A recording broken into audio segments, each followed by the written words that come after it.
Hey guys, Dinosaur MTG here because I am a dinosaur when it comes to Magic. I wanted to share a funny story with you about trading to get a Lord of the Pit. Back in the 90s, creatures in Magic were very different. To get massive creatures or effects, you had to invest vast amounts of mana. Not like today when you can get almost everything for free. The game was balanced back then. One standout big beefy creature from back then was Lord of the Pit. 7/7 flying and trample? Crazy.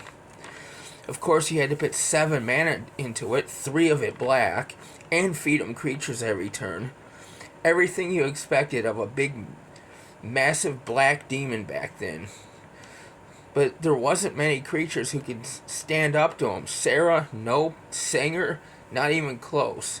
Even Shivan Dragon and Mahamoti Dejin fell to his awesome presence of this iconic demon. But back then, you also have to remember, there wasn't mass token production like there is today.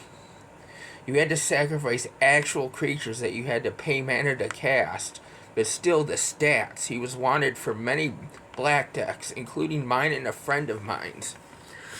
So, as the story goes, a mutual friend of ours had a Lord of the Pit they were willing to trade, so you can imagine our excitement. He gave us a week to go through our collections and offer up trades, and he would decide at the end of the week who got the prize. I don't remember exactly what I offered. I was still newish to the game and didn't have a massive collection, but neither did my friend. But I do remember the funny part of this story. So, end of the week comes, and I present my trades to our mutual friend. My friend presented his trades later that day. Our mutual friend comes to me at the end of the day and agrees to trade me the Lord. I was over the moon, and the first thing I did was call my friend to brag. But then he calls me a liar. He says he got the Lord.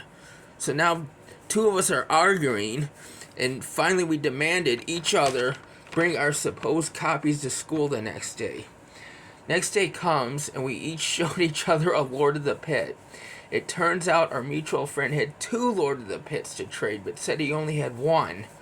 That scoundrel lied to pit us against each other to get both our best trades. So yeah, that's just a funny story about 2 dumb new players to the game falling victim to a much wiser player back in the 90s when singles could only be acquired through trade or at your local game store. I mean, eBay was still a thing back then, but it was still the Wild West as far as acquiring singles. I look forward to sharing more of these stories with you. Until then, keep playing Magic as Richard Garfield intended.